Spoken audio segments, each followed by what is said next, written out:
Backbone product है that is called जोड़ आराम। जोड़ों को आराम देने वाला। जोड़ क्या होता है? जॉइंट्स। नहीं, वो तो हिंदी की इंग्लिश मुझे भी है। ऐड जोड़ होता क्या है बेसिकली? जोड़ को डिफाइन कैसे करेंगे आप? ऐड करने वाला हाँ। जहाँ पे दो हड्डियां आपस में जुड़ती हैं। जोड़ जंक्शन जॉइंट। जहाँ पे आके दो हड्डियां आपस में जुड़ती हैं। अब हड्डी वैसे तो आप मानते ही हो ये सबसे ज्यादा स्ट्रॉन्ग फैक्टर होता है ना हमारी बॉडी के अंदर। अच्छा, मैं दो रोड्स देता हूँ आपको, दो आयरन की रोड्स। अगर आप उसको बार बार घिसते रहेंगे दिन में 1000 बार और लगातार ये एक्शन आप पूरा साल करते रहेंगे तो क्या होगा? घिस जाएगा, टूट जाएगा। आयरन रोड से मजबूत भी कुछ होता है क्या? जब आयरन रोड ही 365 दिन में घिसने के बाद टूट जाता है तो हमारी हड्डियां एक दिन में कम से कम एक joint more than 100 times move होता है। वो 100 साल कैसे चल जाता है? How it is possible? वो ग्रीस की तरह लिक्विड रहता है, कार्टिलेज। गुड, कम से कम आपने शायद पढ़ा हुआ है कहीं या सुना हुआ है। एक्चुअल में क्या है, दिस इज अ वंडरफुल। अगर आप मानोगे, यहाँ पे आप प्रकृति की डिजाइनिंग देखिए कितनी प्यारी होती है। इवन स्टिल जो बोन्स हमारी होती हैं, अभी बोर्ड नहीं है वरना बोर्ड पे आपको मैं ड्राइंग करके दिखाता। दो बोन्स जहां जुड़ती हैं तो नेचर ने क्या किया, उन दोनों के किनारे के ऊपर एक कुशन होता है ना, जैसे सिर के नीचे हम तकिया लेते हैं, वैसा एक सॉफ्ट टिश्यू लगा दिया हर हड्डी के किनारे पे, ताकि वो जहां पे दो हड्डियां आपस में मिलेंगी वो दोनों आपस में रब करेंगी तो वो कुशन रब करने चाहिए, बोन रब नहीं करनी चाहिए। अब bone is a hard tissue और वहां पे उसने वो जो लगाया वो सॉफ्ट टिश्यू। अब हार्ड टिश्यू अगर आपस में रब करेगा, सॉफ्ट ऊपर से आपस में स्क्रैचेस करेंगे तो सॉफ्ट भी खत्म होएगा। अब इसको कैसे प्रोटेक्ट किया जाए? पहले तो हड्डी के ऊपर एक सॉफ्ट टिश्यू लगाया गया, उसके बाद दो हड्डियों के बीच में एक हाईली विस्कस लिक्विड, ग्रीस होती है ना जैसे हम यूज करते हैं, ग्रीसी या तो ग्रीसी सब्सटेंस एक दोनों हड्डियों के बीच में दे दिया गया। Sir very good. सेशन के बाद में जरा गाना गाने के लिए सोच लीजिए कौन सा गाना है। तो दो हड्डियों के बीच में पहले तो सॉफ्ट टिश्यू लगाया गया, उनके बीच में एक हाईली विस्कस लिक्विड दिया गया जिसको ग्रीस की तरह से मानिए, जिसको कहा जाता है साइनोवियल फ्लूइड। अब वो जो मूवमेंट होती है जो हम बार बार दिन में 1000 बार करते हैं, वो just because of that synovial fluid होती है। साइनोवियल फ्लूइड के बारे में एक चीज याद रखिए, अगर ये एक बार आपके शरीर से खत्म हो गया, जॉइंट में से खत्म हो गया, it can not be transformed and can not be regenerated. ना तो इसको बाहर से अंदर डाला जा सकता है, ना ही बॉडी इसको दोबारा बना सकती है। अब ये सबसे बड़ा पॉइंट है। अगर गलती से आपका साइनोवियल फ्लूइड कम हो गया या खत्म हो गया तो दोनों कार्टिलेज आमने सामने आ गई है। वो जो सॉफ्ट टिश्यू होता है किनारे पे उसको कहते हैं कार्टिलेज। अब वो कार्टिलेज आपस में दोनों आगे सामने, अब जब आप काम कर रहे हैं तो वो कार्टिलेज एक दूसरे से रब कर रही है। धीरे धीरे 6 महीना 1 साल, क्योंकि उनमें ज्यादा ताकत नहीं होता, हड्डी हार्ड होती है, वो सॉफ्ट होता है, तो उसमें रैप्चरिंग होने लगती है, यानी कि कार्टिलेज धीरे धीरे फटने लगती है। कभी भी आप किसी भी एमएस ऑर्थो डॉक्टर से अपनी दवा लेने जाएंगे जोड़ दर्द की, कई बार उसमें लिखा होता है रैप्चरिंग ऑफ कार्टिलेज, यानी कि आपकी कार्टिलेज फटनी शुरू हो चुकी है। अब धीरे धीरे फटते फटते फटते फटते कई बार कुछ ऐसे इंसान जिन लोगों को अपने शरीर की बिल्कुल चिंता नहीं होती, उनकी कार्टिलेज पूरी तरह डैमेज हो जाती है और दोनों हड्डियां आमने सामने आ जाती हैं। अब जब भी आप कोई भी मूवमेंट करोगे तो आपकी दोनों हड्डियां आपस में जब रगड़ खाएंगी, सर ये इतना पेनफुल मोमेंट होता है, अनबियरेबल पेन होती है। अब जहां पे आपकी हड्डियों के बीच में गैप बन गया, अब ब्लड आपकी पूरी बॉडी में सारा दिन दौड़ता रहता है, वो आपका 24 आवर डॉक्टर है, उसको पूरी बॉडी का पता होता है कहां पे क्या हो रहा है। पर उसको ये पता नहीं होता, उसको तो सिर्फ ये देखना है कि जो मैंने सब्सटेंस है खाने से आपका calcium, carbohydrate, fat, protein, vitamin मिलते हैं, वो उसको कैरी करके घूमता रहता है, जहां जिसको जो चाहिए वो सप्लाई करता रहता है। अब जब उसको लगा कि यहां पे मानो यहां पे आपके गैप आ गया, क्योंकि बीच में साइनोवियल फ्लूइड था वो भी खत्म हो गया, कार्टिलेज था वो भी डैमेज हो गया, अब जो गैप बन गया दोनों हड्डियों के बीच में, वो गैप के अंदर उसको लगा कि ये फ्रैक्चर हो गया है, वो वहां पे आपके कैल्शियम ड्रॉप करना शुरू कर देता है। Simple science. कैल्शियम ड्रॉपिंग के बाद आपका वो जो गैप था वो भरने लग जाता है। अब दो हड्डियां हैं, ये मूव कर रही हैं, क्यों मूव कर रही हैं? उनके बीच में स्पेस है। जब वो स्पेस आपका भर गया और उसमें कैल्शियम भर गया और वो दोनों हड्डियां आपस में जुड़ गई, देन व्हाट विल हैपन? कभी आपने किसी को वो ऐसे देखा है? वो नहीं सीधा हो सकता। क्यों? क्योंकि उसका जो बीच में स्पेस था, वो स्पेस में कैल्शियम भरा और हड्डी आपस में जुड़ गई। तो अल्टीमेटली अगर गलती से आपके इस जॉइंट के अंदर ऐसा कुछ हुआ तो आपका हाथ हमेशा सीधा ही रहेगा, बिकॉज ये हड्डी जुड़ चुकी है, आप उसको मूव नहीं कर सकते। तो आप खाना कैसे खाएंगे? इज इट पॉसिबल कि आप खाने को मुंह तक लेके आ जाए हड्डी को बिना मोड़े? कोई भी एक्शन करके देखिए कैसे आ सकता है। अब यहाँ पे सच में जीवन साथी की बहुत याद आती है और आदमी कहता है चलो मैं आपके मुंह में डालता हूं, आप मेरे मुंह में डालते रहो। ऑब्वियसली आपका हाथ सीधा आप दूसरे के मुंह में तो डाल सकते हो, पर आप अपने मुंह में नहीं डाल सकते। It is just an job for you. ये जो जोड़ाराम टैबलेट है ये कोई पेन किलर नहीं है, पहली बात हमेशा दिमाग में याद रखना। It is not a pain killer, ये कोई दर्द की दवा नहीं है। हम काम करते हैं, आयुर्वेद काम करता है रूट कोज के ऊपर, जड़ के ऊपर। वो रूट कोज क्या हुई?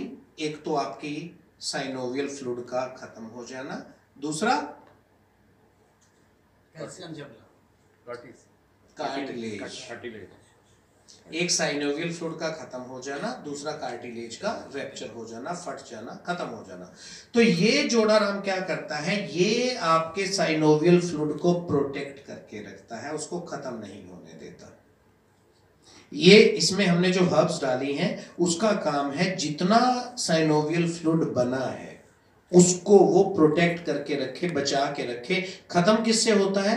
कभी आपने नोट किया कि ये जोड़ों के दर्द का जो 20-30 साल में हमारी लाइफ के अंदर आगमन हुआ है, इसके पीछे क्या रीजन हो सकता है? वेट का तो सर पहले भी लोग मोटे होते हैं, it's not the weight. Calcium deficiency भी बहुत लंबे लेवल तक नहीं है सर, बहुत ज्यादा लोग कैल्शियम खाते भी रहते हैं तो भी ऐसा हैपन हो जाता है उनके साथ। Junk food it is a reason, but it is not a complete reason for that. आपने कभी भी नोट नहीं किया, आप 30 साल पहले अपनी किचन में कौन सा ऑयल यूज करते थे? मस्टर्ड ऑयल या देसी घी? उन दोनों में वो चिकनाहट होती है जो आपके जॉइंट को रिक्वायर्ड होती है। कभी किसी को होता ही नहीं था, हमारे दादा परदादा को कभी हुआ ही नहीं। जोड़ दर्द होता क्या है? Never ever. पर जब से आपने घर के अंदर ये रिफाइंड ऑयल लेके आए हैं, रिफाइंड ऑयल, ऑयल कोई भी बुरा नहीं होता, तेल कोई भी बुरा नहीं होता, क्योंकि फल या फूलों से तेल बनता है। तेल बुरा नहीं है, तेल के आगे जो शब्द लगा हुआ है refined, that is a very bad and dangerous point. क्योंकि क्या होता है, तेल का एक्चुअल रंग अगर आप देखेंगे बहुत ज्यादा मटमैला होता है। कभी तेल को आपने रो में देखा है? रो फॉर्म में बहुत ज्यादा डार्किश सा गंदा सा रंग होता है उसका, मतलब वो धीरे से आदमी एक्सेप्ट नहीं कर पाता उसे। उसी तेल को बिल्कुल पानी की तरह साफ करने के लिए उसमें जो चीज मिलाई जाती है वो होती है slow poison, cleansing agent, high level chemical. और कभी भी आप जब बाजार से तेल लेने जाते हैं, आप कौन सा लेके आते हैं? नहीं नहीं, आप कैसे पसंद करते हैं, कौन सा लेना चाहिए? पैकेजिंग जो पैकेजिंग आपको सबसे साफ दिखता है। जो जितना साफ होता है वो उतनी सफाई से आपको भगवान के पास ले जाता है। क्योंकि एक्चुअल में वो सफाई किससे की गई है? केमिकल से। वही केमिकल आपका जो साइनोवियल फ्लूइड है उसको खत्म करने का सबसे बड़ा कारण बना। अगर आपके जोड़ों में दर्द का कोई भी घर में पेशेंट है तो immediately throw your refined oil outside of your home. Refined oil, अब उसमें दो चीजें आ गई, एक होता है रिफाइंड ऑयल, एक होता है ऑयल। जो आपने एक्चुअल फॉर्म में यूज करना है, जिसके पास आपको ये श्योरिटी हो कि ये एक्चुअल फॉर्म में ऑयल मुझे दे रहा है, इसको रिफाइन नहीं किया गया, यू कैन यूज इट। उसमें कोई कमी नहीं, कुछ नहीं होता। तो एक्चुअल बेस में आपने देखना है, चाहे वो आपका क्या बात, तो ऑयल की बात जहां तक हम करते हैं तो जो ओरिजिनल ऑयल होता है उसमें किसी तरह की कोई भी दिक्कत नहीं होती, ऑयल में कमी नहीं होती। कमी कहाँ होती है? If it is being refined, अगर इसको रिफाइन किया गया है, केमिकल बेस बनाया गया है, तो उसमें गलती है। तो बेसिकली उस रिफाइंड ऑयल की वजह से जो केमिकल बेस्ड होता है, आपने अपने जोड़ों में ग्रीस को खत्म कर लिया। तो अभी ये जोड़ाराम टैबलेट जो हमने डेवलप की, इसका काम है to protect your synovial fluid in the joint and also giving repair, complete repair to the cartilage. जो आपका प्रोटेक्शन है साइनोवियल फ्लूइड का, उसको बचा के रखना। जो आपकी कार्टिलेज है, जहां जहां से वो फट चुकी है, उसको वहां पे रिपेयर करना। So this is the function of our Jodaram tablet. कई बार कुछ लोगों को 2 महीने में आराम आ जाता है, क्योंकि इसने कहाँ काम किया? रूट कॉज पे। It is not a pain killer. मैं दोबारा फिर रिपीट कर रहा हूँ, ये दर्द की दवा नहीं है। दर्द का कारण आपका कार्टिलेज का डैमेज होना, आपका साइनोवियल फ्लूइड का कम होना, ये उसको ठीक करते हुए आपके जोड़ों को दोबारा पुनर्वस्था में ले आता है। So this is the function of Jodaram tablet. तो जोड़ाराम टैबलेट के साथ हमने जोड़ाराम ऑयल भी बनाया, क्योंकि क्या होता है, जोड़ाराम टैबलेट तो आपने जोड़ों को तो दे दिया प्रोटेक्शन। अब जो हमारे शरीर के अंदर दर्द पूरी बॉडी में कहीं भी हो जाता है, जिसको कहा जाता है मांसपेशियों का दर्द, मस्क्यूलर स्टिफनेस। मांसपेशियों के खिंचाव की वजह से जब ब्लड सर्कुलेशन बाधित होता है, आपके खून की रफ्तार अगर कम हुई तो भी पेन होगा, ज्यादा होगी तो भी पेन होगा। तो जब भी वो बाधित होती है तो मस्क्यूलर यानी कि मांसपेशियों में खिंचावट आ जाती है। ज्यादा तेज काम करने से, ज्यादा तेज भागने से, ज्यादा मूवमेंट ऊपर नीचे कर लेने से आपकी मांसपेशियां खिंच जाती हैं, जिसमें खून का दौरा बिगड़ने लगता है, जिसकी वजह से आपको पेन शुरू हो जाता है। और पुराने टाइम में जब पेन होता था, घर पे हम क्या करते थे? लहसुन सरसों तेल, हम तेल से उस जगह की हल्की हल्की मालिश कर देते थे। कितना इजी वे में समझना होता था साइंस को, कि आपने जहाँ पे तेल की मालिश की वहाँ पे हीट बनती है। हीट होती है ना जब आप तेल रगड़ते हैं, जैसे वहां हीट बनती है, टेम्परेचर बढ़ने लगता है, वहां पे जो मांसपेशियां होती हैं वो जो सख्त हो चुकी थी वो मुलायम होने लगती है, सॉफ्ट होने लगती है। जैसे ही वो सॉफ्ट होने लगेंगी, आपका ब्लड सर्कुलेशन नॉर्मल हो जाएगा। जैसे ही ब्लड सर्कुलेशन नॉर्मल हो जाता है, पेन आपका चला जाता है। Simple, very simple science. तो ये हड्डी का काम नहीं करता क्या? हड्डियों में पेन होता है, उसका नहीं काम करता। हड्डियों में पेन किस चीज की वजह से हो रहा है? आपकी हड्डियों की वजह से नहीं, उसमें जो मसल्स रैप्चर हो रही हैं उसकी वजह से हो रहा है। अब लिगामेंट सुना है आपने? बेसिकली अर्थराइटिस, मैं ज्यादा लंबा नहीं जाऊंगा, नहीं तो इसी प्रोडक्ट के ऊपर मुझे घंटा होने वाला है। एक्चुअल में अर्थराइटिस 2 तरह का होता है, एक होता है ओस्टियोआर्थराइटिस, एक होता है रूमेटॉइड अर्थराइटिस।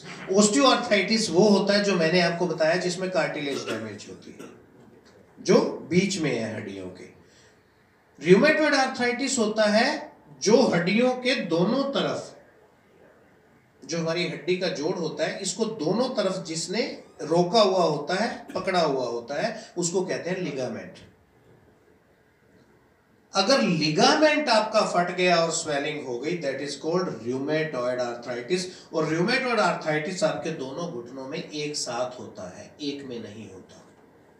जब आपको लगे आपके दोनों घुटने सिमिलर दर्द कर रहे हैं, दोनों हाथों में सिमिलर दर्द शुरू हो गया, दोनों कंधों में शुरू हो गया, तो आप समझ लीजिए you are A positive patient, R A positive, rheumatoid arthritis positive. R A factor का एक टेस्ट होता है, उससे आपको पता लग जाता है।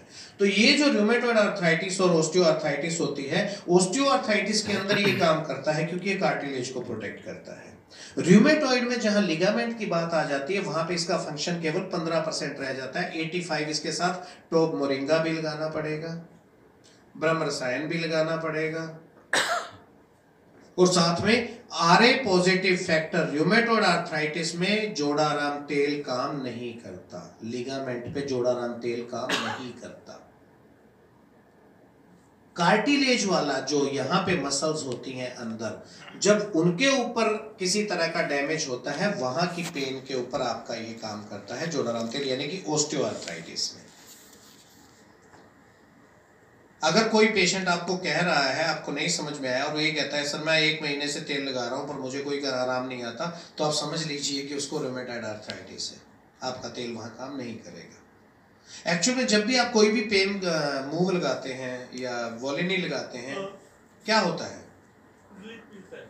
रिलीफ मिलता है कुछ देर के लिए। क्या करता होगा वो वोलिनी वहां पे?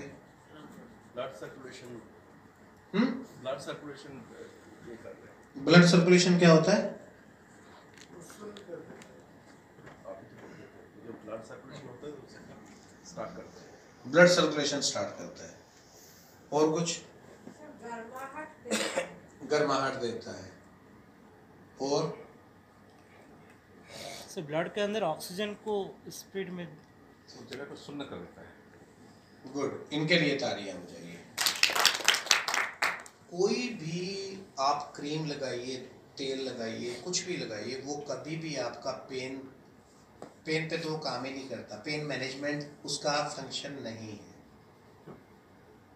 पेन का अगर इलाज करना है तो आपकी बॉडी ने करना है, कोई दवा नहीं करेगी। पहली दिमाग में चीज बसा लीजिएगा। जब भी आप मूव, आयोडेक्स या वोलिनी लगाते हैं, जितने एरिए पे आप लगाएंगे उतने एरिए पे उसके अंदर एक ऐसा सब्सटेंस होता है जो आपके दिमाग का कंट्रोलर है, जिसको हाइपोथैलेमस कहते हैं, जो आपके दिमाग के नीचे की सतह में बैठा होता है अपना ऑफिस बना के। वो आपकी पूरी बॉडी को रेगुलेट करता है। उसका काम है कहीं पे भी। अब मैं आपकी तरफ बात कर रहा हूं देखते हुए, मेरे को पीछे यहाँ पे किसी ने हिट किया, मेरे को कैसे पता लगता है? बता दीजिए। सबकॉन्शियस कंट्रोल रूम से हाइपोथैलेमस बताता है बेटा तेरे पीछे से तेरे को किसी ने ठोक दिया। वही हाइपोथैलेमस मैसेज पूरी बॉडी के अंदर कन्वे करता है। जब वो कन्वे करता है तभी दर्द होना शुरू होता है। अब जहां पे आपने आयोडेक्स या वोलिनी लगाया, उसने उतने एरिया के साथ हाइपोथैलेमस का कनेक्शन काट दिया। It is very much like that. जब बाईपास सर्जरी का वीडियो देखिएगा कभी, अगर आपका दिल कमजोर ना हो तो बाईपास सर्जरी जब की जाती है, आपके दिल को आपके शरीर से एक बार बाहर निकाल लिया जाता है। Like for 2 minutes you are like a dead man. आपकी सांस और दिल की नाली को काट देते हैं 2 मिनट के लिए। आप भगवान के पास कैसे कर पाते हैं वो इतना painful segment? How it is possible? क्योंकि जो उन्होंने आपको सेडेशन दिया होता है, उसने दिमाग की तार काट दी आपकी बॉडी से। जब तक हाइपोथैलेमस मैसेज बॉडी में नहीं देता, आपको पेन नहीं होगा, क्योंकि दिमाग को वो मैसेज ही नहीं मिला पेन हो रहा है। जब तक वो मैसेज नहीं जाएगा, आपको पेन कुछ नहीं होगा, भले कोई आपकी टांग काट के ले जाए।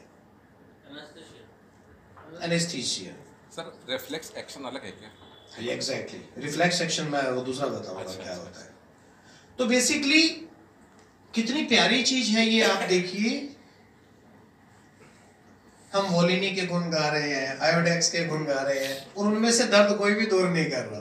दर्द आपकी बॉडी ही दूर कर रही है। उसने क्या किया, 3 से 4 घंटे के लिए आपका कनेक्शन उस एरिया का आपके दिमाग से काट दिया, और उन्हीं 3-4 घंटे के अंदर आपकी बॉडी ने ऑटोमेटिकली अपना रिवीजन किया, अपने ब्लड को सर्कुलेट प्रोसेस को प्रॉपर किया, अपने आप पेन को रिवाइज किया, और 4 घंटे बाद आपको लगता है गुड, वोलिनी वेरी गुड। क्या किया भैया वोलिनी ने? किसको थैंकफुल होना चाहिए? को बॉडी का, अपने शरीर को। कभी बोला है? खांसी आपको क्यों आती है? चलिए बताइए। गले में खराश, गले में खराश, और कुछ? प्रोसेस क्या होता है? छींक, सॉरी खांसी नहीं कहूंगा, छींक। एलर्जी, छींक क्यों आती है? Allergy, allergy. Anybody else? Allergy bacterial, foreign particle अंदर आता है, ठंडा लगा है।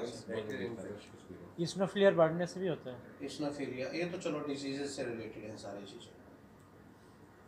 छींक आपकी बॉडी के द्वारा एक पूरी तरह से रचा गया षड्यंत्र होता है। It is a pre planned action, reflex action. Sir, अच्छा, it is a pre planned reflex action, आपकी बॉडी के द्वारा किया गया। जैसे युद्ध करना होता है ना, वैसे it is a pre planned action, पूरा प्लान होता है। क्या होता है? आपकी बॉडी के अंदर कितने प्रकार के ब्लड सेल्स होते हैं?